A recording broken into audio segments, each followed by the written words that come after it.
اگر آپ کو ہماری ویڈیو اچھی لگتی ہے تو سبسکرائب کریں۔ درود پاک پڑھنے کے بے شمار فضائل و برکات ہیں۔ مصطفیٰ جان رحمت صلی اللہ تعالی علیہ وسلم کے بہت سارے فرامین ہمیں فضائل درود میں ملتے ہیں۔ اگر میں آج آپ سے ایک ریکویسٹ کروں یا ایک بات کہوں کہ جناب یہ بتائیے کہ آپ مسلمان ہونے کی حیثیت سے اپنی زندگی میں کیا کیا خواہشات رکھتے ہیں؟ ایک مسلمان اپنی دنیا کیسی دیکھنا چاہتا ہے، اپنی آخرت کیسی دیکھنا چاہتا ہے؟ کبھی اکیلے میں بیٹھ کر لسٹ بنائیں کہ دنیا میں کیا چاہتا ہوں، موت کے وقت کیا چاہتا ہوں، قیامت کو کیا چاہتا ہوں۔ اور اب میں آپ کو کچھ مختلف حدیثوں کا، یوں سمجھیے کہ مجموعہ کہہ لیں، عطر کہہ لیں، اس کا خلاصہ کہہ لیں، میں پیش کرنے جا رہا ہوں کہ درود پاک پڑھنے والے کو کیا کیا ملتا ہے۔ علماء بیٹھے ہیں، تقریباً ہر ہی میرے جملے کے پیچھے کوئی حدیث یا کوئی روایت ہوگی، تو آپ کو اندازہ ہو جائے گا کہ یہ کیسا کمال کا وظیفہ ہے۔ میں جو کہتا جاؤں دل خوش ہو تو سبحان اللہ کہتے جائیے گا۔ اگر آپ چاہتے ہیں کہ آپ کی روزی میں برکت ہو تو درود پاک پڑھیے۔ اگر آپ چاہتے ہیں کہ بیماریاں دور ہو جائیں تو درود پاک پڑھیے۔ آپ چاہتے ہیں آپ کی ٹینشن ریلیز ہو جائے، آپ درود پاک پڑھیے۔ آپ چاہتے ہیں ذلت و رسوائی سے بچیں تو درود پاک پڑھیے۔ آپ چاہتے ہیں آپ کی عزتوں میں اضافہ ہو جائے تو درود پاک پڑھیے۔ آپ چاہتے ہیں کہ مرتے وقت کلمہ نصیب ہو اور نبی پاک کا دیدار ہو جائے تو درود پاک پڑھیے۔ بلکہ آپ یہ چاہتے ہیں کہ قبر میں بھی نور مصطفیٰ سے میری قبر جگمگائے تو درود پاک پڑھیے۔ قیامت کے دن نبی پاک کے پرچم تلے اٹھنا چاہتے ہیں تو درود پاک پڑھیے۔ آقا کے ہاتھوں جام کوثر پینا چاہتے ہیں تو درود پاک پڑھیے۔ بلکہ سنیے، آقا کے ساتھ جنت میں داخل ہونا چاہتے ہیں تو درود پاک پڑھیے۔ مدینے جانا ہے تو درود پاک پڑھیے۔ خواب میں سرور کائنات علیہ الصلوۃ والسلام کی زیارت کرنی ہے تو درود پاک پڑھیے۔ مجھے بتائیے کچھ اور بچ گیا ہے زندگی میں؟ اور کچھ چاہیے؟ اور کیا چاہیے ہمیں؟ روزی میں برکت ہو، ذلت و رسوائی سے بچوں، بیماریاں اتر جائیں، ٹینشن ریلیز ہو، اللہ عزتوں میں اضافہ کرے، کلمے والی موت ملے، آقا کا دیدار ہو اور جنت میں بھی نبی پاک ساتھ لے جائیں، جب تک زندہ رہوں مدینے جاتا رہوں۔ اس کے علاوہ تو بچتا ہی کوئی نہیں ہے نا مسلمان کے لیے۔ اب ماشاءاللہ علماء بیٹھے، آپ ان سے پوچھیں کہ یہ ساری فضیلتیں ہیں احادیث میں اور روایات میں درود پاک پڑھنے والے کے لیے موجود ہیں، پھر بھی ہم درود پاک نہیں پڑھتے، پھر بھی ہم اس کو اپنا وظیفہ نہیں بناتے۔ اگر درود پاک کو ہم اپنا، اس کو کہتے ہیں نا کہ چابی ہے، یہ اٹ از اے کی آف سکسیس، کامیابی کی چابی ہے، ہر پرابلم دور کرنے کی چابی ہے، تو پلیز درود پاک کو حرز جہاں بنائیے۔ چلتے پھرتے اٹھتے بیٹھتے جتنا ہو سکے درود پاک پڑھتے رہا کریں۔ بلکہ وہ شاعر بہت خوبصورت بات لکھتے ہیں کہ ہر درد کی دوا ہے صلی علی محمد، ہر درد کی دوا ہے صلی علی محمد، تعویذ ہر بلا ہے صلی علی محمد۔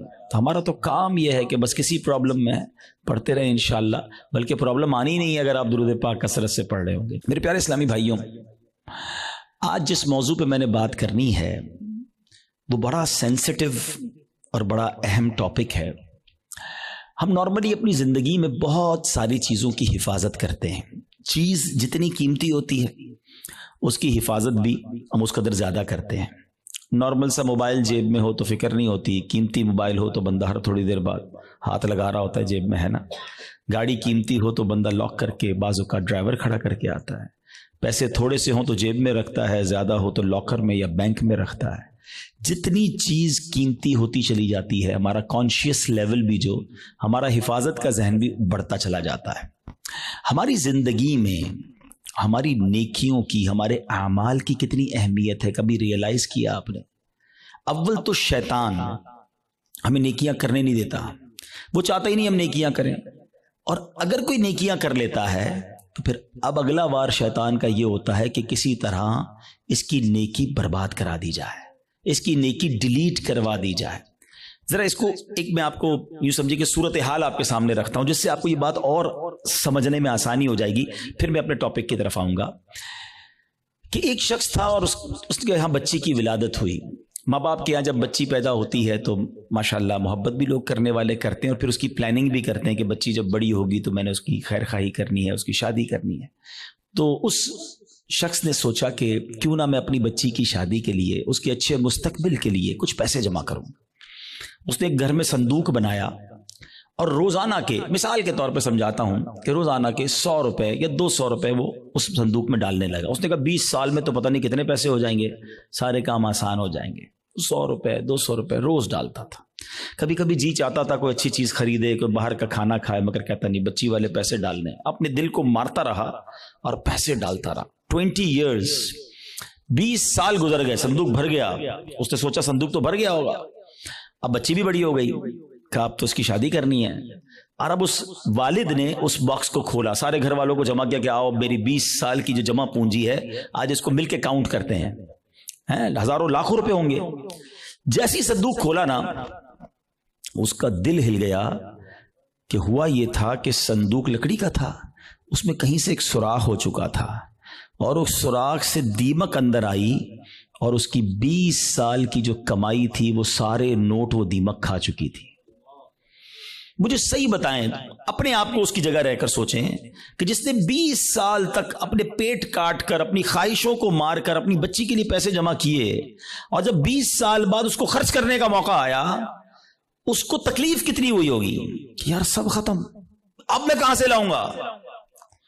یہ تکلیف یقیناً بہت زیادہ ہے، مگر میں آج جس ٹاپک پر بات کرنا چاہتا ہوں نا، دیکھیں 20 سال بعد بھی کسی سے پیسے تو ادھار لے سکتا ہے نا، دوبارہ کما سکتا ہے، کچھ نہ کچھ سولوشن کر سکتا ہے، مگر اس شخص کی مایوسی اور اس شخص کی تکلیف کا اندازہ کیجئے کہ جو شخص زندگی بھر نمازیں پڑھتا رہا، سردی میں اٹھ کے وضو کر کے نمازیں پڑھتا رہا، رمضان میں روزے رکھتا رہا، حج بھی کیے، زکاتیں بھی دی، بہت بار شیطان نے بہکانے کی کوشش کی، وہ لڑتا رہا شیطان سے کہ نہیں میں نے گناہ نہیں کرنے، اور جب اللہ کی بارگاہ میں قیامت کے دن پیش ہو تو اسے امید ہوگی کہ میرے پاس حج ہیں، عمرے ہیں، نمازیں ہیں، سجدے ہیں، تلاوت ہے، روزے ہیں، اور جب بارگاہ الہی میں اس کے نامہ اعمال کھولے جائیں اور اس کو کہا جائے کہ جاؤ تمہارے پاس کچھ بھی نہیں ہے، null and void, delete it, سوچئے اس دن اس کی شرمندگی، حسرت کا عالم کیا ہوگا۔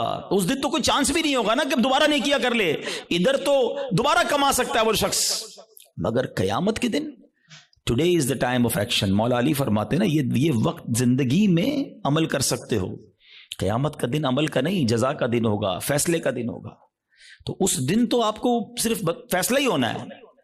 تو اب پہلے ریئلائز کر لیجئے کہ یہ کتنا بڑا معاملہ ہے کہ اگر میرے اعمال ہی برباد ہو گئے۔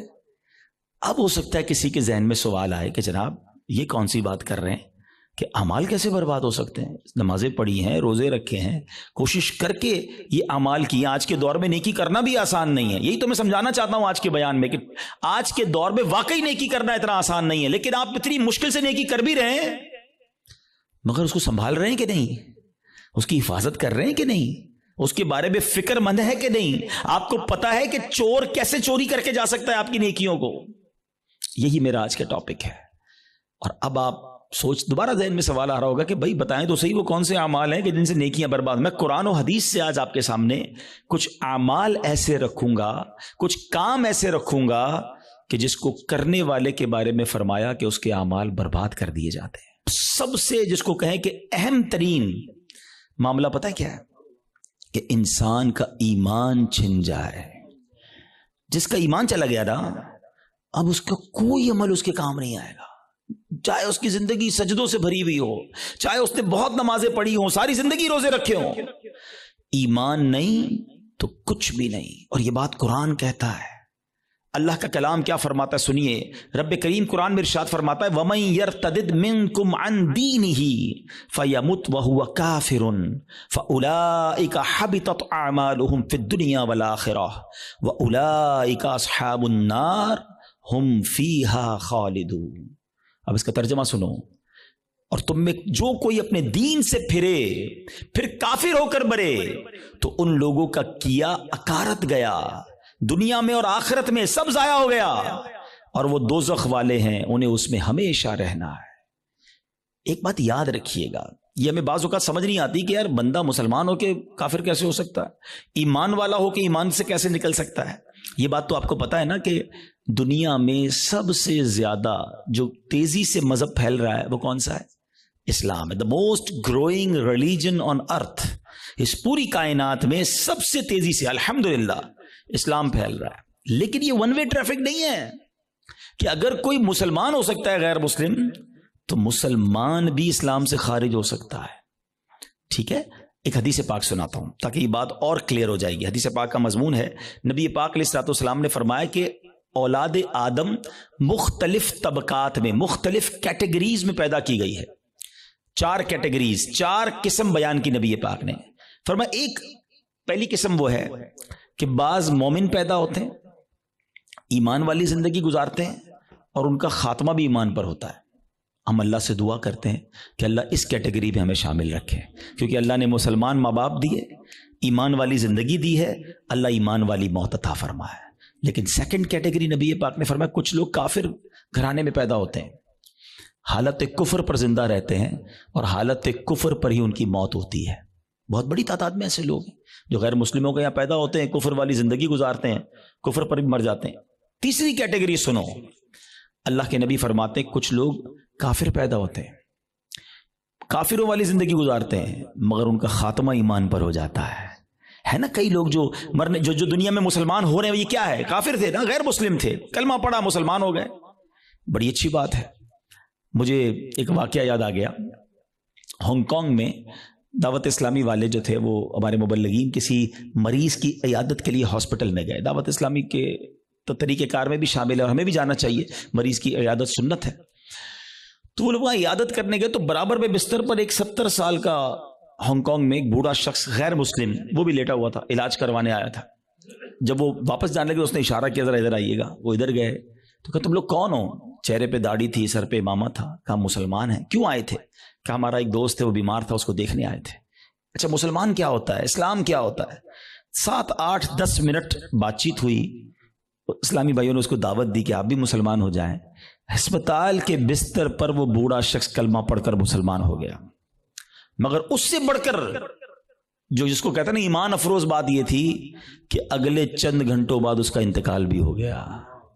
یعنی اس کے مقدر میں ایمان تھا تو اسپتال کے بستر پر بھی اس تک ایمان پہنچ گیا. یہ حدیث کا جو تیسرا حصہ ہے نا, سمجھو کہ کچھ لوگ کافر گھرانے میں پیدا ہوتے ہیں یا کافر ہوتے ہیں, پیدا ہی کافر کفر پر ہوتے ہیں, پوری زندگی کفر پر گزرتی ہے, مگر ان کا خاتمہ ایمان پر ہوتا ہے. اب نبی پاک علیہ الصلوۃ والسلام نے فرمایا چوتھی کیٹیگری یہ وہ لوگ ہوتے ہیں جو مسلمان گھرانے میں پیدا ہوتے ہیں, مومن پیدا ہوتے ہیں, اسلام والی زندگی گزارتے ہیں, مگر ان کا خاتمہ کفر پر ہوتا ہے. یہ چوتھی کیٹیگری ڈرانے والی ہے. اس سے سمجھنا ہوگا کہ ہمارے پاس کوئی گارنٹی نہیں کہ میں ایمان سلامت لے کر جاؤں گا. ایک بڑی پیاری حدیث بچے کو یاد ہے, انما الاعمال بالنیات, ہے نا, اعمال کا دار و مدار نیتوں پر. ایک اور حدیث ہے انما الاعمال بالخواتیم, اعمال کا دار و مدار خاتموں پر ہے. خاتمہ ٹھیک ہونا ضروری ہے. ہم اس کی تو میں سے بہت ساروں کو تو فکر ہی کوئی نہیں کہ یار اچھا اس کی بھی فکر کرنی ہے, اس پر بھی کوئی بات کرنی ہے, اس کی بھی کوئی سیکیورٹی کرنی ہے. سوچئے نا. اچھا پھر اب یہ حدیث آپ نے سن لی, قرآن کی آیت سن لی, صحابہ نے بھی سنی, اولیاء نے بھی سنی, خود نبی پاک کا ایٹیٹیوڈ کیا تھا. اللہ کے حبیب علیہ الصلوۃ والسلام کی بڑی مشہور دعا ہے, یا مقلب القلوب ثبت قلبی علی دینک, اے دلوں کو پھیرنے والے میرے دل کو اپنے دین پر ثابت قدمی عطا فرما. اللہ کے نبی دعا کر رہے ہیں جن کے صدقے ہمیں دین ملا ہے. ہم تو نعت میں پڑھتے ہیں نا, تیرے صدقے میں آقا سارے جہاں کو دین ملا. وہ آقا دعا کر رہے ہیں کہ اے اللہ میرے دل کو تیرے دین پر ثابت قدمی عطا فرما. ہمارا کیا حال ہونا چاہیے, ہمیں ہر وقت کی فکر ہونی چاہیے, مگر nobody care about it, بات بھی نہیں کرتا کوئی. اعمال کو بچانے کے لیے سب سے پہلے ایمان کو بچانا ہوگا. اچھا اب دوسرا سوال آتا ہے کہ ٹھیک ہے حضرت سمجھ آ گیا کہ ایمان کی حفاظت کی فکر کرنی چاہیے, ایمان بڑی سینسٹیو چیز ہے. اب یہ بھی بتائیے کہ ایمان چلا کس چیز سے جاتا ہے. ہاں یہ اہم کوسچن ہے کہ ایمان سے بندہ خارج کیسے ہو سکتا ہے. اچھا پھر شیطان ہے نا, ابھی بھی ہو سکتا ہے کسی کے ذہن میں یہ بات ڈال رہا ہوگا, یار کیسی عجیب سی بات کر رہے ہیں مولانا صاحب, 50 سال کا تو ہو گیا, 60 سال کا ہو گیا, ساری زندگی کلمہ پڑھا اور اب ایمان سے بھی جا سکتا ہوں. جناب یہ بات پہلے سمجھنی ہوگی. میں آپ سے ایک سوال کرتا ہوں, 70 سال کوئی بے ایمان رہا, غیر مسلم رہا, صدق کے دل سے کلمہ پاک پڑھے, مسلمان ہو جائے گا؟ ایمان میں داخل ہو جائے گا. ایک جملہ ہی ہے نا, مگر دل سے کہا. 70 سال کی کفر کی زندگی ایک طرف, ایمان میں آتے ہی پچھلے گناہ بھی معاف ہو جاتے ہیں. تو کیا کوئی 70 سال مسلمان رہ کر کوئی ایک جملہ ایسا کہہ دے ہیں معاذ اللہ, اللہ کی توہین کا, اللہ کے نبی کی توہین کا, اسلام کی توہین کا, جس کو کفریہ کلمات کہے جاتے ہیں, تو وہ بھی اسلام سے خارج ہو سکتا ہے. تو سب سے پہلے تو زبان کی احتیاط ہے. Think before you talk. بات کرنے سے پہلے سوچو میں کیا بول رہا ہوں, یہ کہیں اس گفتگو میں میرا ایمان تو غارت نہیں ہو جائے گا. تو آج یہ خیال ہی نہیں ہے. اب اس پہ بڑی بڑی سازشیں ہوئی ہیں. فلموں کے گانے ایسے بنائے گئے, کامیڈی شو ایسے بنائے گئے, یہ کامیڈینز یا فلموں کے گانے یا جناب دوستوں میں ہنسی مذاق, کبھی دوزخ کا مذاق, کبھی جنت کا مذاق, کبھی معاذ اللہ فرشتوں کا مذاق.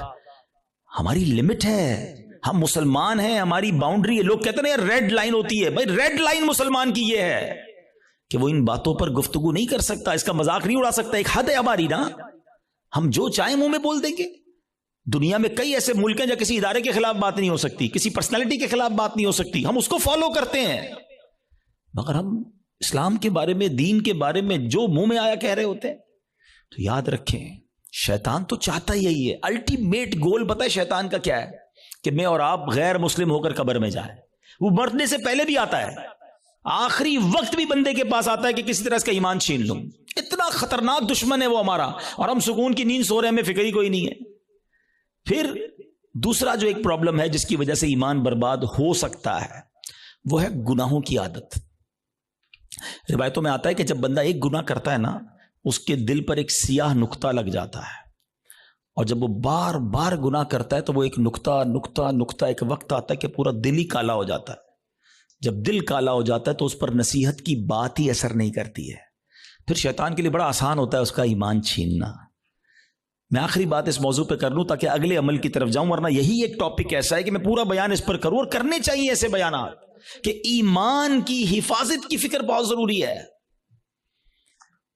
کہ اب آپ غور کریں, شیطان جو ہے نا, میں نے جیسے بتایا کہ وہ ہمارا پکا دشمن ہے اور ہمیں آخری وقت میں ہمارا ایمان چھیننا چاہتا ہے. اب ایک شخص ہے جو روزانہ شیطان سے ہار جاتا ہے. شیطان صبح اٹھنے لگتا ہے, شیطان کہتا ہے نہیں فجر نہیں پڑھنی, سو جا. رضائی اوڑی اور سو گیا. صبح ہوئی نہیں اور شیطان جیت گیا. فائٹ ہوئی, شیطان جیت گیا. دوپہر ہوئی, ظہر نہیں پڑھنے دی, شیطان جیت گیا.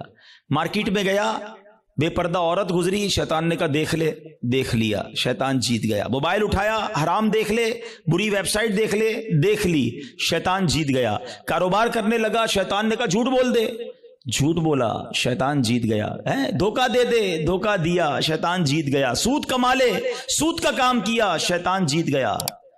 جس سے روز شیطان جیت رہا ہے, مرنے سے پہلے والی جو فائٹ ہوگی ادھر بھی تو شیطان آئے گا نا اس کو سمجھانے کے لیے کہ ایمان درست نہیں ہے, مسلمان درست نہیں ہے, اللہ کا کلمہ مت پڑھ. جو روز شیطان کی مان رہا ہے, کہیں مرنے سے پہلے بھی مان گیا تو اس کا کیا بنے گا؟ تو روز شیطان کی ماننے والے کے بارے میں یہ ڈر ہے کہ مرنے سے پہلے اس کا ایمان چھین لیا جائے گا. اور جو روز شیطان کو ہرا رہا ہے, سردی کے دن ہے, جی چاہتا ہے نہ اٹھوں, شیطان کہتا ہے سو جا, کہتا نہیں میں رحمان کا بندہ ہوں, شیطان کا بندہ نہیں, وہ فجر ادا کرتا ہے, شیطان کو ہراتا ہے. شیطان کہتا ہے حرام دیکھ, وہ نہیں دیکھتا, شیطان کو ہراتا ہے. شیطان کہتا ہے حرام کما, بڑے پیسے اس کام میں, وہ کہتا ہے نہیں حرام مجھے نہیں چاہیے. شیطان کو ہراتا ہے, بے پردگی سے اسے بچاتا ہے, وہ لڑتا ہے شیطان سے روزانہ. یہ فائٹ ساری زندگی رہے گی, یاد رکھو. اور جو روز شیطان سے لڑ رہا ہے نا, انشاءاللہ جب مرتے وقت شیطان اس کا ایمان چھیننے آئے گا نا, وہ ادھر بھی شیطان کی نہیں مانے گا, کلمہ پڑھ کر قبر میں چلا جائے گا. ہم بھول جاتے ہیں, وہ نہیں بھولتا. ہم سوتے ہیں, وہ نہیں سوتا. وہ جاگ رہا ہے, وہ ہم پر حملے کر رہا ہے, باریک حملے کرتا ہے. تو پہلی بات آج سمجھ جاؤ کہ ایمان سلامت لے کر قبر میں جانا یہ ہمارا الٹیمیٹ ٹارگٹ ہونا چاہیے ایٹ اینی کاسٹ.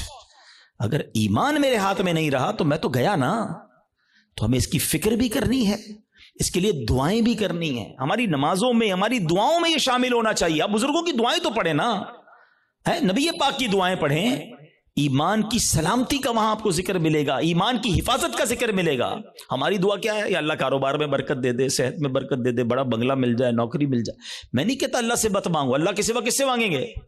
مگر آخرت بھی تو مانگو نا. قرآنی دعاؤں کو پڑھیں, اللہم ربنا آتنا فی الدنیا حسنہ, مگر فوراً کیا ہے, وفی الآخرۃ حسنہ, پھر آگے وقنا عذاب النار, اب میں عذاب جہنم سے بھی بچا. تو اللہ کرے کہ ہم اپنے ایمان کی حفاظت کی فکر کرنے والے بن جائیں. ایک اور عمل, اللہ اکبر, وہ اتنا عام ہو گیا ہے کہ جس کی وجہ سے بھی اعمال برباد ہوتے ہیں, اور وہ عمل کیا ہے؟ حدیث پاک سناتا ہوں. اللہ کے حبیب علیہ الصلوۃ والسلام فرماتے ہیں, اور وہ عمل یہ ہے کہ بندہ کسی سے حسد کرے. اچھا, حسد نیکیوں کے ساتھ پتہ کیا کرتا ہے؟ نبی پاک فرماتے ہیں ایاکم والحسد فإن الحسد یأکل الحسنات کما تأکل النار الحطب. اللہ کے حبیب فرماتے ہیں حسد سے بچو, وہ نیکیوں کو اس طرح کھا جاتا ہے جیسے آگ خشک لکڑی کو کھا جاتی ہے. اب میں مثال دیتا ہوں, آپ نے لکڑی جلائی اور آگ جلائی اس پر, تھوڑی دیر بعد لکڑی کا کیا حال ہوگا؟ ختم نا, خاک ہو جائے گی. یہ پتہ کیا کرتے ہیں جو حسد کرنے والے ہوتے؟ سارا دن نمازیں پڑھی, روزے رکھے, صدقے کیے, رات آئی آگ لگائی اور سارے اعمال برباد کر دیے. یہ نیکیوں کو برباد کرنے والا کام ہے. اور حسد, اللہ اکبر, آج اتنا عام ہو چکا ہے, ہر دوسرے آدمی کو دوسرے سے حسد ہے, بلکہ بھائی کو بھائی سے حسد, بہن کو بہن سے حسد ہو گیا ہے. نبی پاک علیہ الصلوۃ والسلام فرماتے ہیں حسد سے بچو, کیونکہ حسد ایمان کو مونڈ دینے والا کام ہے. ایک اور حدیث پاک میں آتا ہے حسد ایمان کو ایسے برباد کرتا ہے, حدیث پاک کا مضمون ہے جیسے سرکہ ایلوا شہد کو برباد کر دیتا ہے. اب سرکے کو شہد میں ڈالیں, شہد کا کیا حال ہوگا؟ فرمایا یہ ایمان برباد کرنے والی بیماری ہے. مگر آج کوئی کسی کو خوشحال دیکھنے کے لیے تیار ہی نہیں ہے. اچھا, بعض اوقات پتہ کیا ہوتا ہے جب اس طرح کے بیان ہوتے ہیں, میں نے کہا نا یہ لڑائی جاری رہے گی, اس بیان کے دوران بھی شیطان ساتھ چل رہا ہوگا. کسی کے ذہن میں سوال کر رہا ہوگا, یار مولانا صاحب بات تو ٹھیک کر رہے ہیں مگر میں تو حسد نہیں کرتا. وہ آپ کو یہ سب کلیریفائی کر رہا ہے کہ بات ٹھیک ہے مگر میں تو حسد نہیں کرتا. نہیں, ایسے نہیں شیطان کو حملہ کرنے دیں گے, آج مقابلہ کریں گے انشاءاللہ. ٹھیک ہے, اب میں آپ کو کچھ سمٹمز بتاتا ہوں, کچھ نشانیاں بتاتا ہوں کہ جس کی وجہ سے آپ کو یہ ریئلائز ہوگا کہ میں حسد کرتا ہوں کہ نہیں کرتا. پہلے تو حسد کی تعریف کیا ہے یہ سمجھ لو. حسد کی تعریف یہ ہے, the definition of jealousy, کہ اگر کسی شخص کو کوئی نعمت ملے تو میرا دل یہ چاہے کہ یہ نعمت چھن کر مجھے مل جائے یا کم از کم اس کی برباد ہو جائے. یہ حسد ہے, یہ جہنم میں لے جانے والا کام ہے, حرام. حسد کی ایک جائز صورت بھی ہے, اس کو حسد نہیں کہتے, اس کو ہماری اردو زبان میں رشک کہتے ہیں, عربی میں غبطہ کہتے ہیں. وہ کیا ہے کہ جب کسی کو نعمت ملے تو بندہ کہے یا اللہ اس کو دی ہے مجھے بھی دے دے. اس پہ کوئی حرج نہیں ہے, یہ اچھی بات ہے, اس میں جائز ہے یہ. لیکن جو دوسری والی سائیڈ ہے وہ بہت زیادہ بڑھ گئی ہے. ٹھیک ہے, پہلے تعریف پتہ چل گئی, اب کچھ نشانیاں بتاتا ہوں, چیک کر لیتے ہیں. اگر ٹھیک ہے میرے اندر نہیں تو پھر صحیح ہے, پھر تو اللہ کا شکر ہے میرا دل صاف ہے. اگر گڑبڑ ہے تو پھر علاج بھی بتاؤں گا. اب پہلے تو لیبارٹری ٹیسٹ کر لیتے ہیں ایک دوسرے کا. چیک کیجئے آپ کی لائف میں کوئی ایسا ہے. اچھا, یہ ایک اور پہلے بات بتا دوں, حسد جو ہے نا ہوتا ہی اس سے جس کو ہم جانتے ہیں, جس سے تعلق ہوتا ہے. جس سے تعلق نہیں اس سے حسد نہیں ہوتا. ہمیں فیصلہ آباد میں رہ کر برازیل کے کسی شخص سے حسد نہیں ہو سکتا, ہم جانتے ہی نہیں اس کو, پتہ نہیں کیا کر رہا ہے. حسد کس سے ہوگا؟ یا تو کسی دوست سے ہوگا, یا کسی رشتہ دار سے ہوگا, یا اپنی فیلڈ کے کسی بندے سے ہوگا. آپ کاروبار کرتے ہیں نا, کسی کاروباری اپنے کسی کاروباری سے ہو جائے گا, اپنے کسی رشتہ دار سے ہو جائے گا, اپنے کسی دوست سے, اپنے کسی قریب پڑوسی سے ہو سکتا ہے, جس کو آپ جس کے ساتھ آپ کا انٹریکشن ہے نا, آپ اس سے حسد کر سکتے ہیں. اب چیک یہ کرنا ہے کہ میں کسی سے حسد کرتا ہوں کہ نہیں. ٹھیک ہے, میں نے آپ کو باؤنڈری بتا دی ہے. اب میرا لیبارٹری ٹیسٹ کہہ لیں, مدنی لیبارٹری ٹیسٹ کرتا ہوں. اب میں آپ کو 2-3 ایگزامپلز بتاتا ہوں. اپنے آپ سے خود ہی سوال کریں, مجھے جواب نہیں دینا, آپ نے اپنے آپ سے ہی سوال کرنا ہے. پہلا سوال, دنیا میں کوئی ایک بندہ ایسا ہے, یا عورت بھی ہو سکتی ہے, رشتہ دار بھی ہو سکتی ہے, کہ یار جب بھی اسے کوئی خوشی ملتی ہے نا, نعمت ملتی ہے, ترقی ملتی ہے, دولت ملتی ہے, شہرت ملتی ہے, تو مجھے پرابلم ہوتا ہے, مجھے مزہ نہیں آتا. پہلا سوال, اپنے دل میں جواب رکھیے گا, مجھے بس بتائیے گا. دوسرا سوال, کوئی ایسا ہے کہ جب اس کی تعریف میرے سامنے ہوتی ہے تو مجھے ذرا بھی مزہ نہیں آتا. میں کہتا ہوں کوئی اور بات کرو نا یار, اس کا ذکر کیوں کر رہے ہو. ایسا ہوتا ہے نا کبھی کبھی ہمارے سامنے کسی کی تعریف کرتے ہیں, وہ بھائی نہیں یار ان کا کاروبار بہت آگے بڑھ گیا, یار وہ تو بڑے مشہور ہو گئے, ہاں ان کو تو بڑے لوگ عزت دیتے ہیں, یار اس کی بات چھوڑو, یار کوئی اور بات کرو. اگر کوئی ایسا ہے کہ اس کے بارے میں جب مجھ سے کوئی بات کرتا ہے اور یہاں پین فیل ہوتا ہے, میں بات بدلتا ہوں,